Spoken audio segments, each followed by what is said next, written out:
Boom.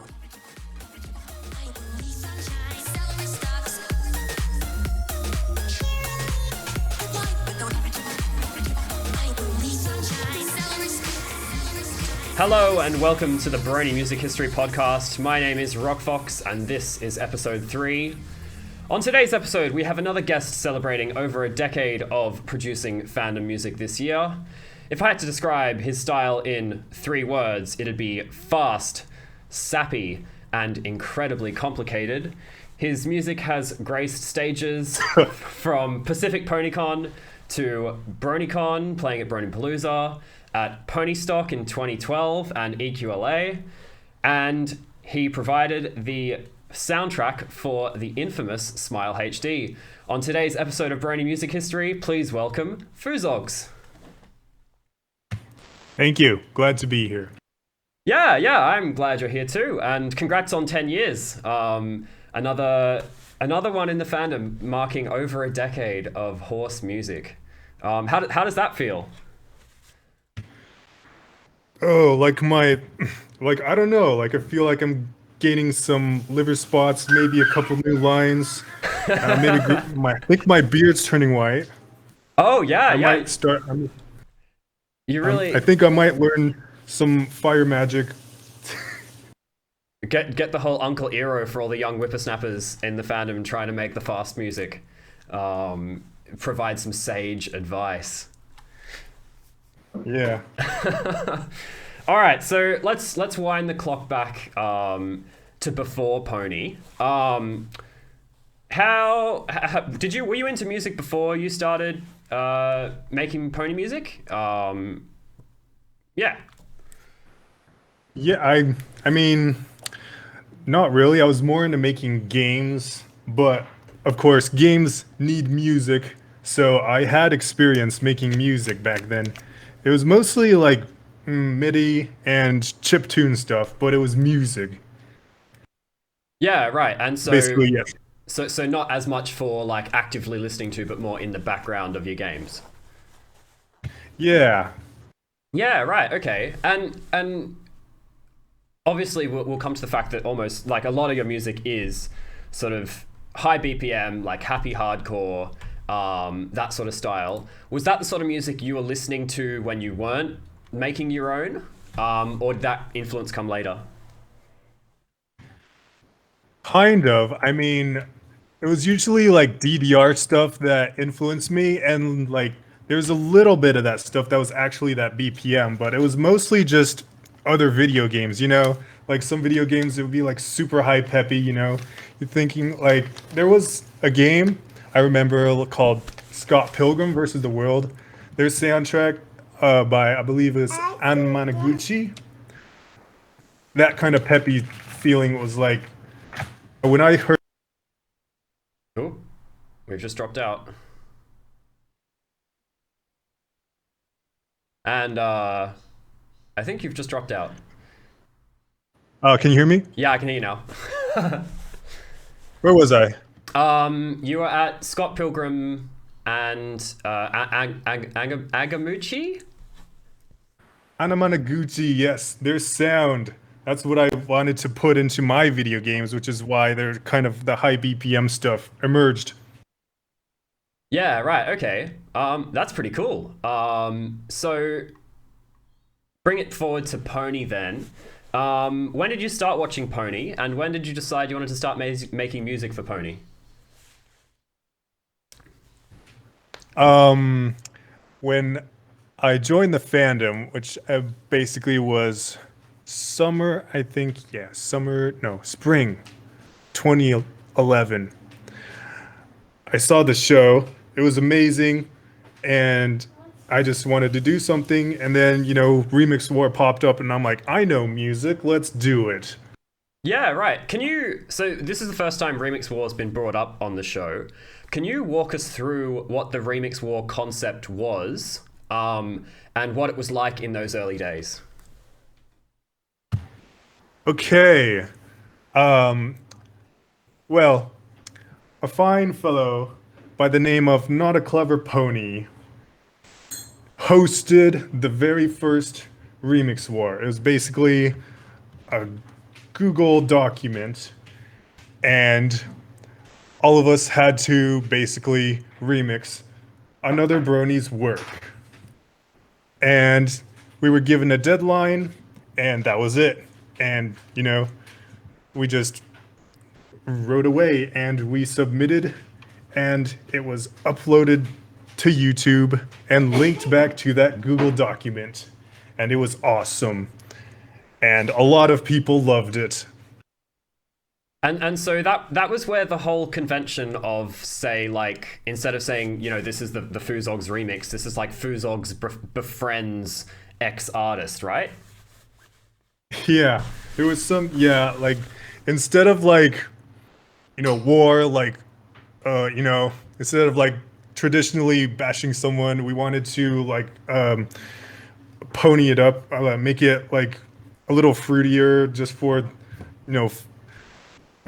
giggles and shiggles. So hence befriends instead of, discombobulates or like disassembles or, stuff like that. Yeah, right. That's kind of sort of pushing that what's the word? Like really pushing the contrast between the sort of masculine subculture and then also like pony. What did you find when you started watching the well, actually, how did you find out about pony? Did you find out about it through the music community, or did you actually watch the show?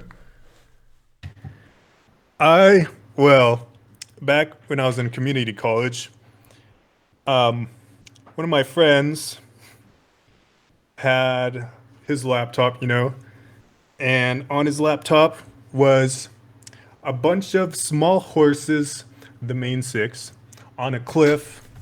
And I'm pretty sure, if you search that on Google, you'll find the exact wallpaper I'm talking about. It was so cool looking, and I was like, what's that? It looks cool, He said, oh, that's My Little Pony. And, after that, I just watched the entire thing, and I don't know if it's a day or a week, I forget. But yeah, I just binged the whole thing, and boom, I'm a Brony. Yeah, right, okay. And did Foozogz as an artist exist before then? Were you making games and sort of stuff as Foozogz, or did that come apart as Pony? I had a Game Jolt profile under the name Foozogz, and you can play my high school stuff, high school games on there. I think I made one or two in college. Those games, buggy but fun. Yeah, right. I made one about a Christmas rabbit, and one about my comic series that I doodled in high school, in which there was this kid and he gets a golden shovel and he fights the like giant letter E's. And yeah, that was fun too. Yeah, right, okay. Yeah. So Foozogz predates Pony. There we go. And it's a nonsense word, right? It doesn't actually mean anything. Well, yes. It was basically a part of a made-up language that me and my sister, younger sister. I had two sisters. She was younger, but not the youngest. We both came up with a language, and Foozog basically meant poop. Yeah. Oh dear. So essentially, my name is Poop, but with a Z at the end, so it's Poops. Yeah, because Z's are cool. Z's and Q's. That's how you make an artist name cool. Yeah. Yeah. Z was in back then, so yeah, I just stuck with it. Yeah. And so according to YouTube, the first Brony track you made was a remix of Eurobeat Brody's Winter Wrap Up. Is that the first track you uploaded, or is that the first track you made, or is it both? It's the first track that I uploaded to the Pepperbrony / Foozogz alias. Right. I did have a channel before that called Obliteration Station, in which I remixed Renard, and I made a TF2 SFM stop animation thing, and I had a bunch of chip tunes on there, which I made unlisted because I am ashamed of the quality of that stuff. Oh dear. Okay. Well, let's play some music. Do you remember if You've Got the Music or Smile came first in your discography? Smile came first. All right. Well, let's play Smile I think then. I made that. Yeah. Let's put that on. Cause my God, what a song. Did you have any? Okay. My question about Smile is, so a lot of people would know. It's one of the first things that I found out about Brony, about the Smile HD animation that was released, I think, a year or two after your track. Did your remix of Smile blow up before or after that animation? That animation is what kept me relevant for the next 7 years. Yeah, okay. Because I've always wondered about that, because there's so many people in the comments of the actual animation saying, wow, this animation is great, but I didn't know how much this music slapped. And so it seems like a lot of people are discovering you through that. Were you asked beforehand how you felt about having that, having your music set to that? Or did they just do it? They just straight up did it. They did not ask for my permission. I discovered later, oh goodness, this horrible, bloody animation is getting super popular, and now I'm getting popular from it, so I have mixed feelings about it. Like, one, I am very grateful for all the new people that found me through this terrible animation, and yet I am horrified that all the kids associate me with that animation, even though I had no part in that animation. Goodness. Yeah. So and at that point, your music was still like very, very like bubblegum pop, like rainbow smiles, like very in fitting with the theme of the show. I think it wasn't like you were making lots of tracks that were not safe for work or that sort of thing, which would come later. But yeah, which it's why I always find that such an interesting part of the discography. All right, let's play Smile. This is the remix VIP from 2012 off the album Tree Vision.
It's true, some days are dark and lonely, and maybe you feel sad, but Pinky will be there to show you that it isn't that bad.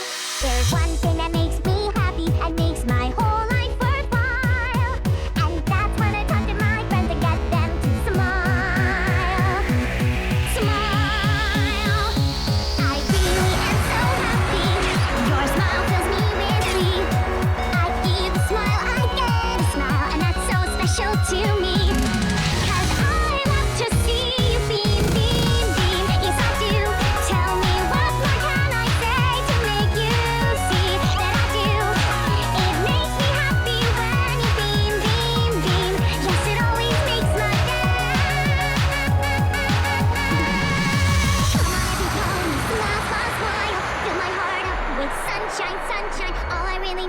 smile, smile, smile from these happy friends of mine. Come on, every pony, smile, smile, smile, fill my heart up with sunshine, sunshine. All I really need is a smile, smile, smile from these happy friends of mine. Come on, every pony, smile, smile, smile, fill my heart up with sunshine, sunshine. All I really need is a smile, smile, smile from these happy friends of mine. Come on, every pony, smile, smile, smile, fill my heart up with sunshine, sunshine. All I really need is a smile, smile, smile,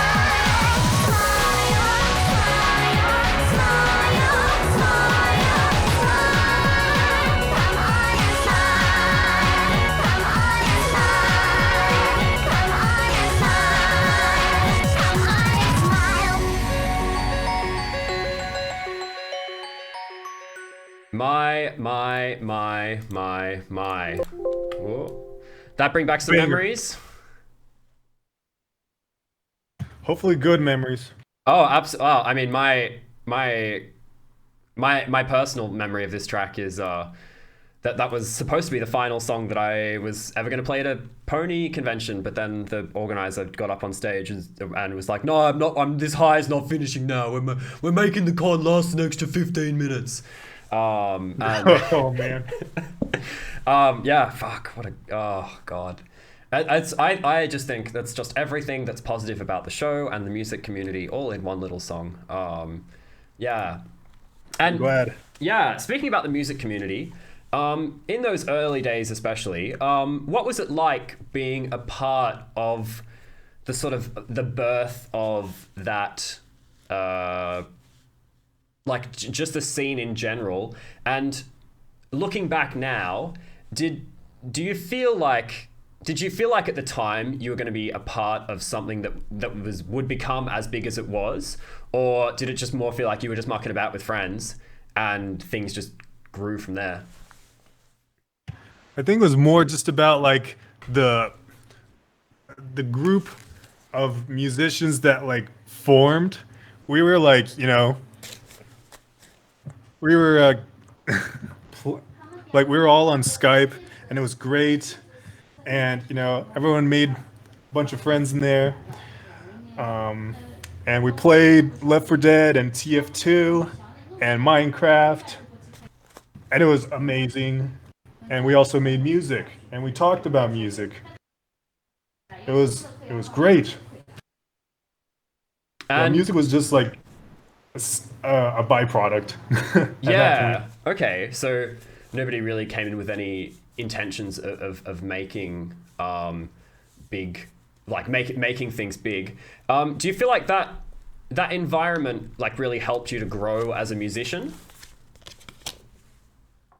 Absolutely.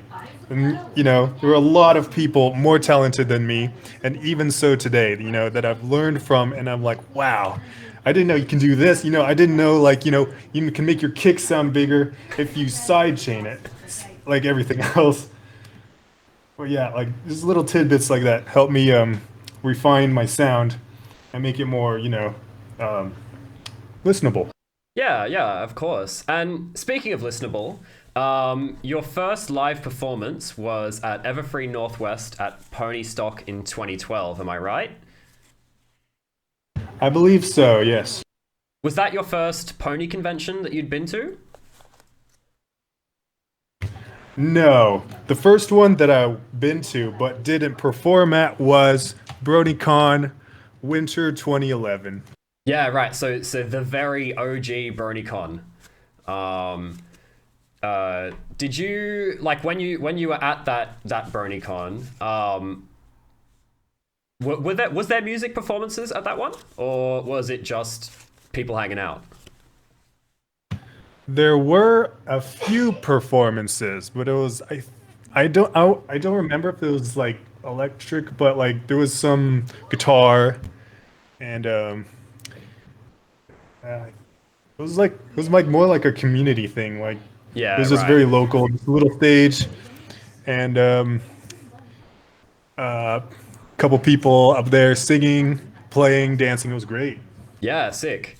And so at Pony Stock in 2012, did you have any experience with performing music live before that, or did you learn for the con? That was the very first DJing thing that I've ever did. And yes, I'll admit it, I pressed play. I didn't actually DJ. I had no idea how to DJ. Yeah, you not the first person to admit that, and you definitely won't be the last. Yeah, Mumble said the exact same thing last week about his first con performance. Did you feel inspired after that to get more into live performance? I was curious about, like, how how does Garnica, fiddle with all these cool effects at the right time? How you sync these tracks together to make it look so fluid, It was like an art in and of itself, aside from composing music. Yeah, of course. And so you've been to you've played a fair few conventions since then. How have you changed how do you feel you've changed as a performer? And also, how do you feel that cons themselves have changed for artists? Well, I believe cons changed in that their budget gradually got smaller, understandably. And it's hard, it's hard for conventions because most of them operate at a loss, and it's all passion, for the show. And I'm thankful, in some cases that, we even get a chance to come out.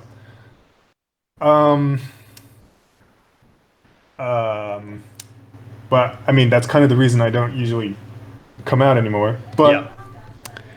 me, myself, as a performer, well, I actually figured out how to DJ, even though I'm not good at DJing, but I can do it. Yeah. Somewhat.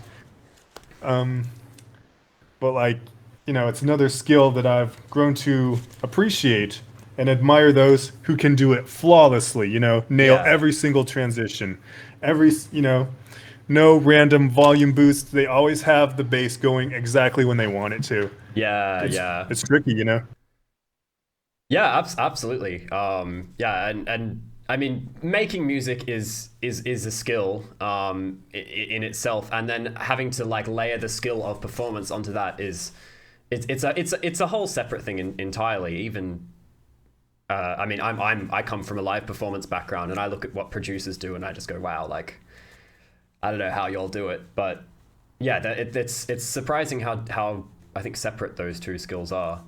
Do you feel like the crowd reactions changed over the years? Actually, what was the crowd reaction like at that first convention where you just hit play? Do you think people enjoyed it? People came up to me afterwards and said they loved it. It was, it made their night, and it flattered me. Yeah. I was like, wow, I didn't think they would actually enjoy this that much. Low key, I didn't think my set was that, fire compared to, some of the other people. Yeah, it's it's the best feeling ever. Yeah, just walking off that stage. And did sort of those performances, did that change how you were producing music? Because you're like, oh man, like I've got this platform where I can play music at conventions now. Maybe I've got to make some more tracks that are going to like go off on the dance floor? Or was sort of performing just sort of more incidental to the fact that you were producing music? Now this thought came to mind towards the end of like when I was performing stuff. I think 2016, 17, I actually made songs that were meant to be played live. And the types that have like a trailing beat at the end and have a clear distinction between when the chorus is going to come in and all that. Before that, it was just a painting. Yeah, I just splattered whatever sounded good onto the canvas. Because that Smile remix doesn't have a nice long intro and outro to help you mix it. Yeah. But I know I am very thankful that some of your more recent songs definitely do, which is just like, makes my life a lot easier. All right. Let's play another song. So let's play You've Got the Music remix. Actually, let's talk about this Red and Black OC. So this next song is from the album called I Have a Red and Black OC.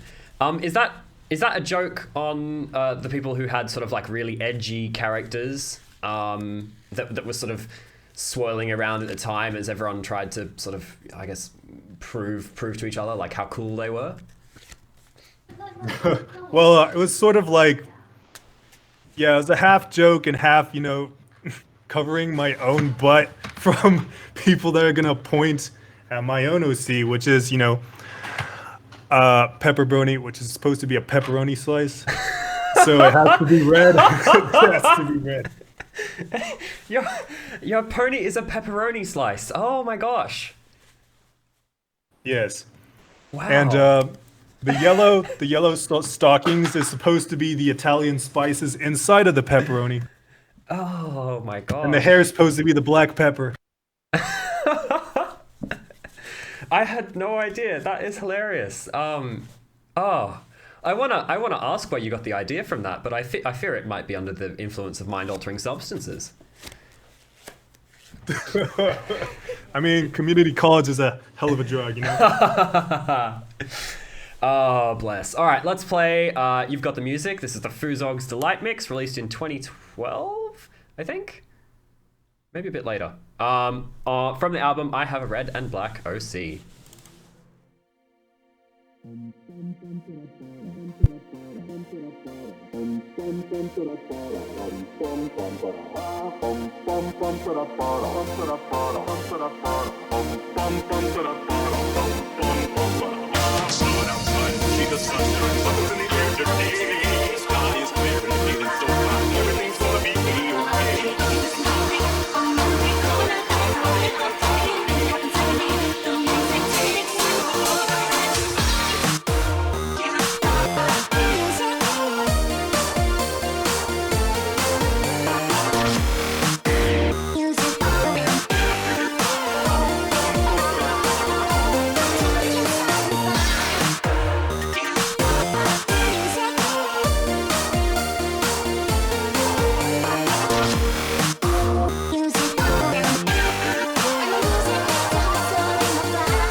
What a beautiful song. It's a great finisher to any set. Oh, definitely, yeah. And just, I mean, the original show song is just so special. You've remixed a very broad swath of the show's music. What about the original the original show songs appealed so much to you that you've remixed so many of them? Some of them, like, it just resonated with me, like the Make-A-Wish song. It was quick, but it was so fun. I just wanted to, add a little bit of pep to that. And there was just some in which I was like, oh man, this could have been so much better if it was like this. And that's how I take it from like to like pow, and then people are like, dang, I did not like this song, but I like this remix. And usually stuff like that. Oh, you just give it some more pow. I love that. Yeah. And also, one of the things that just having listened to that remix now, that would sort of become a much larger feature of your music, I think, later, is you're starting to hear some very simple vocal chops in there. Now, your music, like, I think vocal chops is one of the key sort of bedrocks on which Foozogz music has been built on. Did you, like, vocal chops feels like a very pony fandom thing. Did you learn about like the techniques and like the style through hearing other pony music and hearing other musicians do it? The first song in which I put pony vocals in, I believe it was this song made Man of Fluttershy. Maybe. Oh no! Actually, it was a vast Fluttershy's Ascot. That's right. That was Wooden Toasters. I think it was a YouTube poop type of thing that he did. Yep. And yeah, and like, I believe that was like inspiration for me to go from, okay, not only can I splice drum loops, but I can splice vocals as well, and then it just built from there. Yeah. And it got sort of progressively more complicated until sort of eventually you're almost making entire melodies out of vocal chops.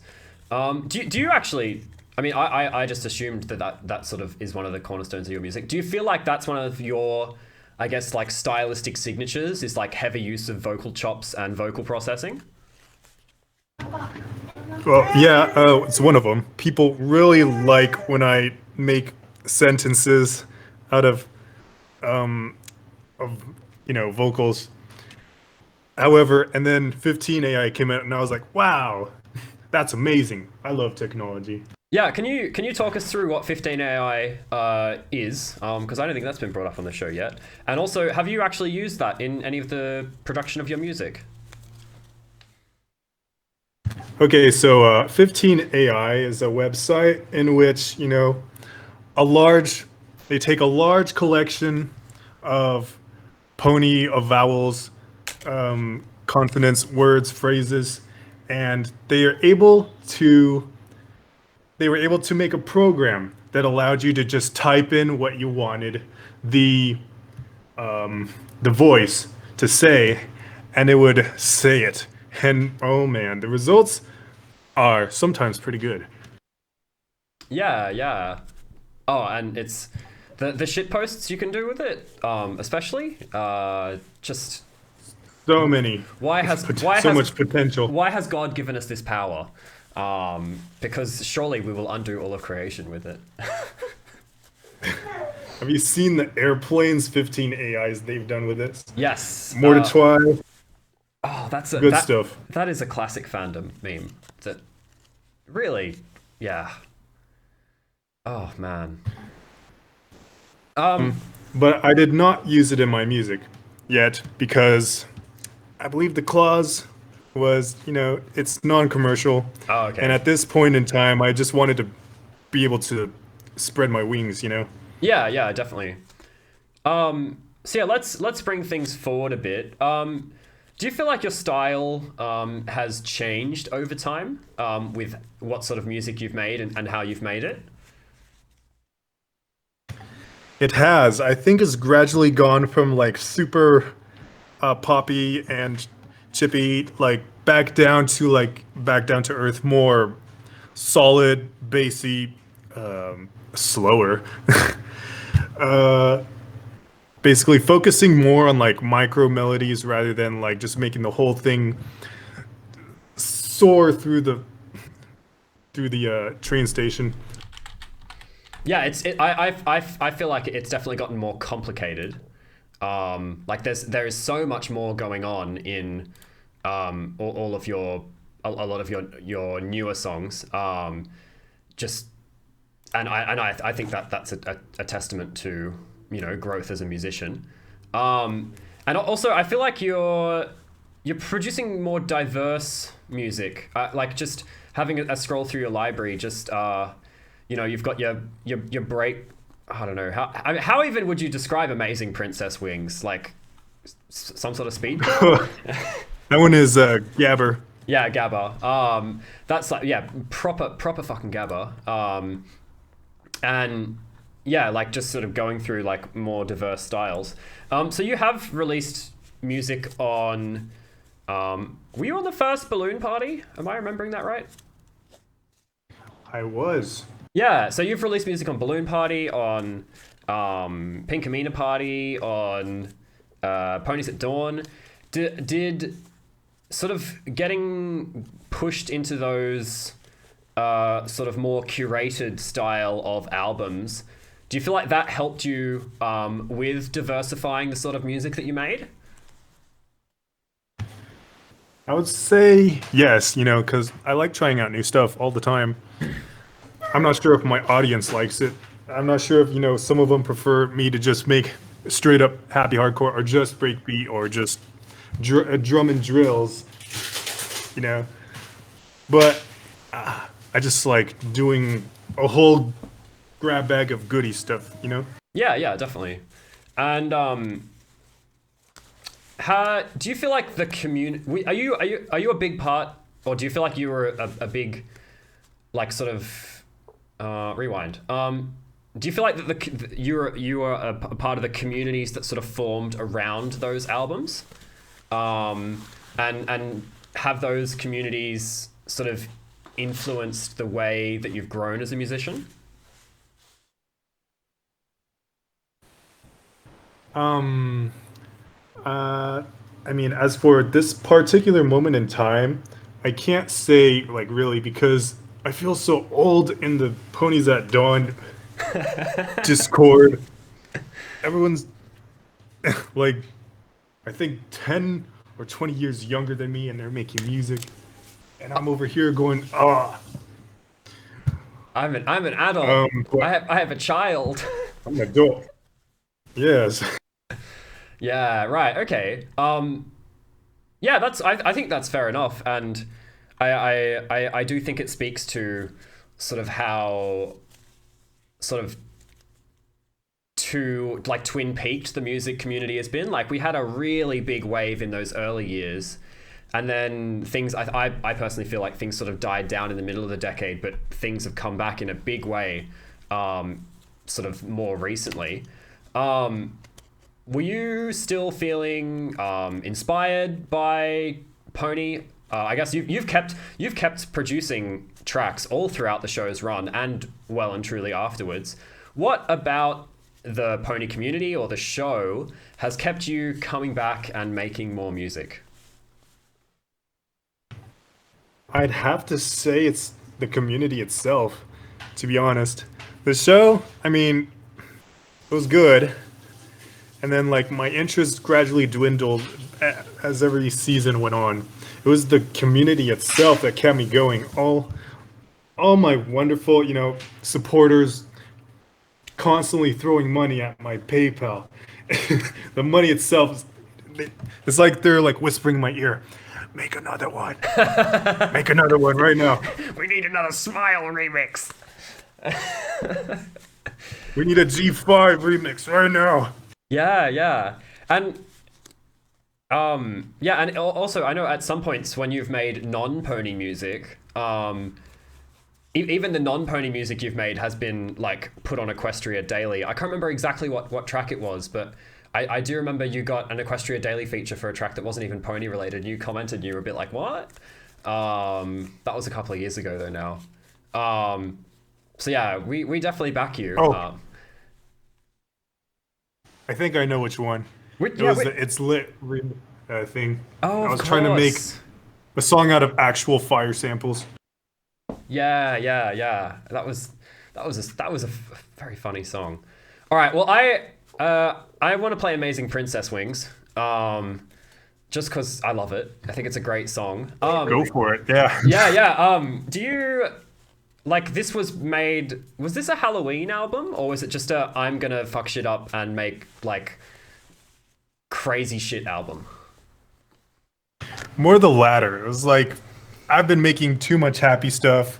Let's revert for a second. Type of stuff. Yeah. All right. Well, here we go. Amazing Princess Wings from Today is Doomsday. Let's go. Not safe for work warning on this one. Just a heads up if anyone is listening. Not that this is a particularly safe for work show, but whatever. Yeah, they're swearing. All right.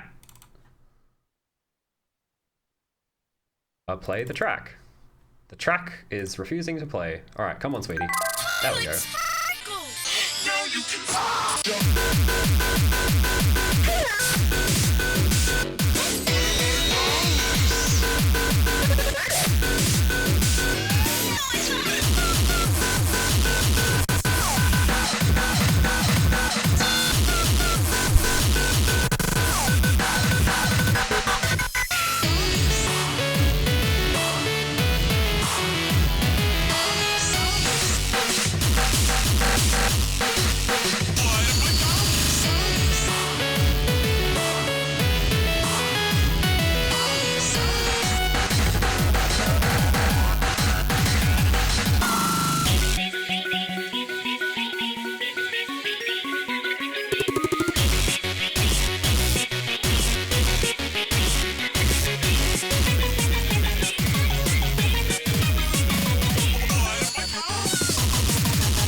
Fuck! Where did a fuck sample even come from? Is that another vocal chop that's just been cut up and the syllables changed? Actually, it's not a swear. It's just I think it's a little girl yelling. Yeah. Well, I mean, I've always shouted it as a swear on stage, so it is in my mind. Oh, we'll leave that to people's imagination. Yeah. Yeah. I think it's straight out of the commercial, actually. Oh, there we go. Yeah, well, they probably wouldn't be swearing in those Hasbro commercials. Okay. So one of the things that I've noticed having a look through your music, you've been doing a lot more you weren't really a big one for collaborations in a lot of your early work, but sort of in the past 3 or 4 years, it's definitely been like really consistent that you've got a big proportion of tracks with collaborations. Is there any reason behind that? Was that like an active decision or just finding more people to actively collaborate with? I'd say it's like a mixture of reasons, partially inexperienced, like I was confused, how do we like merge stuff together type of thing. But I did actually do an early collab with Jackalap. It was uploaded to, I think, SoundCloud only. It was called Creepy Town. It was like a cupcakes sort of a breakcore thing. Yeah, right. And The sorry, continue. Yeah, and yeah, just getting people together. Collabs,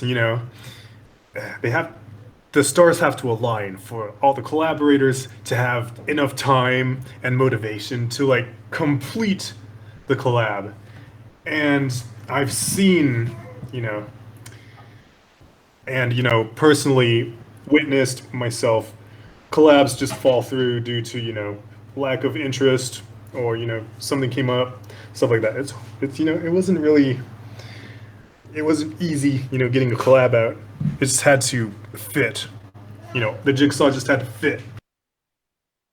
Yeah, of course. Do you feel like that the sort of in the more modern pony fandom, a lot of the fandom is based around the like trying to get music onto the 2 or 3 big compilation releases of the year. Do you feel like that deadline and focus could be a reason as well, because you have lots of people working towards the same goal, and so collaboration really gives people that motivation to like get to that goal? Yeah, in a way, collaboration sort of lightens the load of having to think up stuff like halfway through.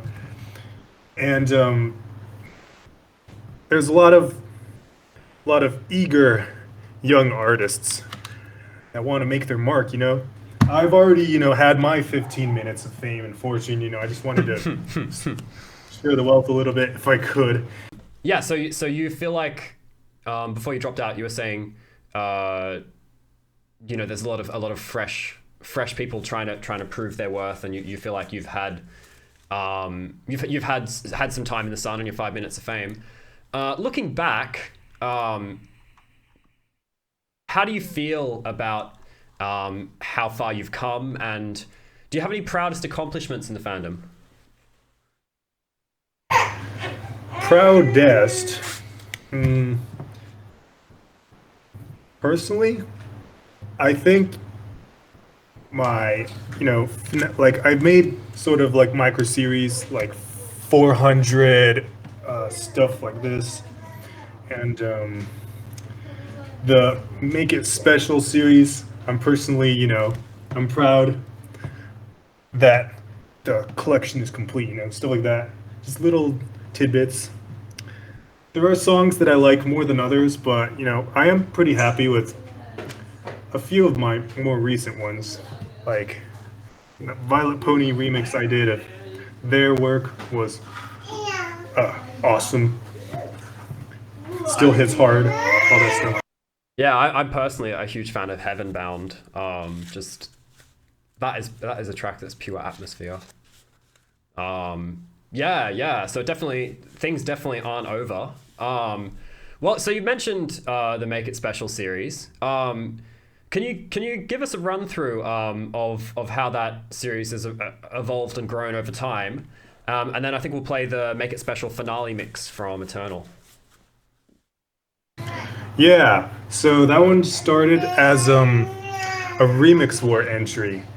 We were given the task in Run of the Remix Wars to emulate someone else's style.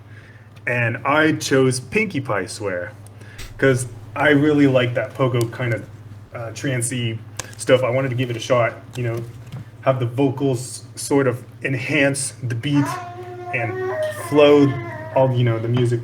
So the first one, Sparkle, that was the first Make It Special entry. even though it's not called Make It Special. And then did you sort of build on that baseline over the years? Because you're up to what, 4 of those now? Yes. So Sparkle Season Rebirth had a little riff. It goes doo doo doo doo doo, and I like took that and I plopped it into a new song. You know, when the show was starting up again. You know. Yep. I think it was season 2 or 3, and I wanted to make a more energetic, awesome, sounding song for that, and hence Make It Special. I think this one was called like Rebirth. I think again, Rebirth of the show. Yep. Boom, there it is. Yeah. After that one, yeah, and then after that one, I think it was a few months later, a guy named Saberspark approached me. He asked me a request if I could make him a song for his, I think it was a documentary about the Brony fandom. And this was 2013. And I said, sure. And then Make It Special Reflection Mix was born. And that's probably the most popular one. That one had a lot of vocal samples from like songs all over the seasons that have aired so far in the My Little Pony series. And essentially it became a nostalgia bomb that people would, time and time again would refer back to. And sometimes, in place of Smile, they would pick that one as well, just to remember fondly back on the times they were a Brony and they looked up all this fan stuff. This song was one of those things. Yeah, and the finale mix came out on Ponies at Dawn Eternal in 2019. It did that. So how did it feel closing that series and putting your rubber stamp on it and saying this is the end? Yeah, so 2019, all the way at 9 seasons, all done. I kept hearing in the back of my mind things that just this series it was like asking me subconsciously, do this, put this in the chorus, make it sound like this, like credits, more like a credits rolling type of mix, and hence I was like fine, and then I put all the ideas onto the canvas, and this finale mix was born, and it was lovely. It was like, I like drum and bass. I felt it was good. It was a good way to revamp the previous 3 mixes and sort of give it that, send off that it properly deserved. Yeah, definitely. All right, let's play Make It Special, the finale mix. Off Ponies at Dawn Eternal, released in 2019.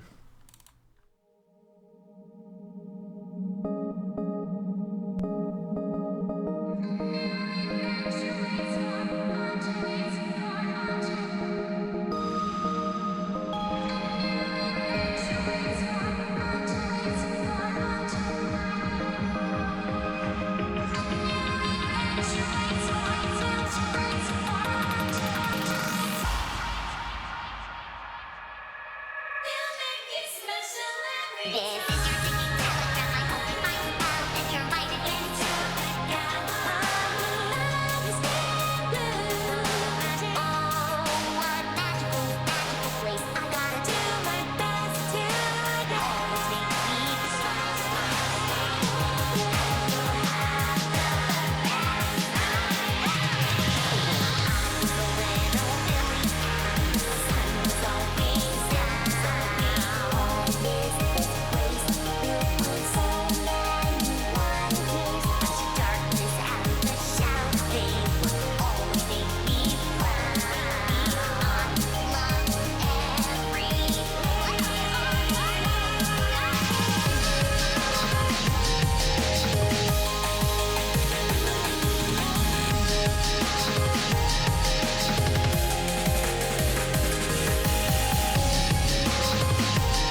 What a track to send off more than a decade of involvement in the fandom.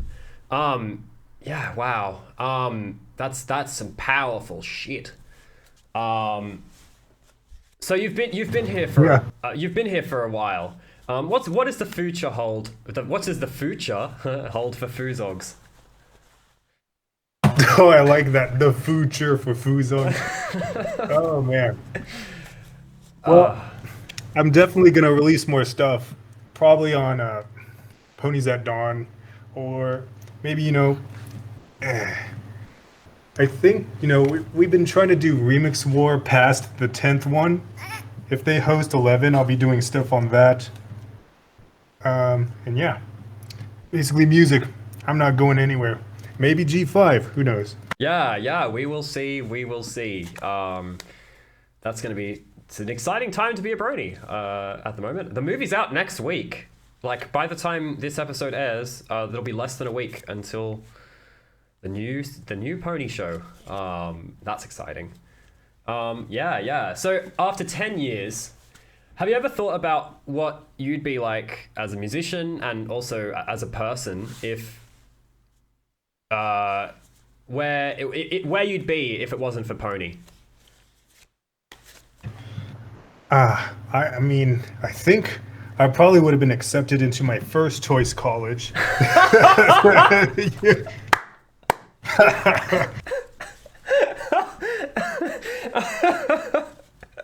Was it a bit? Other than that, I don't think much would change.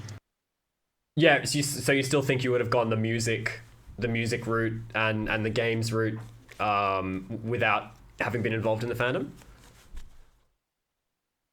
I think my life wouldn't have been as amazing or, as colorful if I haven't done all this. So I don't regret it at all.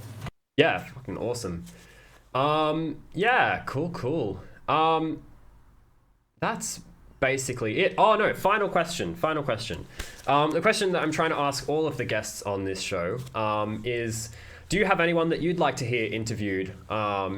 Because I mean, I have my list of people that I'm trying to get on, but obviously it's personally biased, and I'd love to hear who you think would have a good story to tell about their time in Pony and in the Pony music community. Oh man. I would recommend EQLA, but I can't even flag him down. I don't know where he or they are at this point in time. Did you get Odyssey Eurobeat yet? No. I'm working on Odyssey. I'm working on Tombstone. I'm working on some of those bigger names. But yeah, that's definitely on the list. No, I don't think any series would be complete without her if we're chatting Brony music. Yeah. Yeah, I recommend her because she was the very first influence I had. The first upload was a remix of her song, and she was the one that put the very first Brony song on the map. Yep. I'm sure. Yeah. Good. Well, she's already on the list, but I will put that down as a get onto it. All right. Well, thank you so much for your time, Foozogz. Where can people find you? Shill your everything, please. We want to show you some love to say thank you for taking some time out of your day. Absolutely. Well, I mean, just go on YouTube, search Foozogz. You can also find me on Ponies at Dawn. Several of their more recent albums should have one of my songs or collaborations on there. And yeah.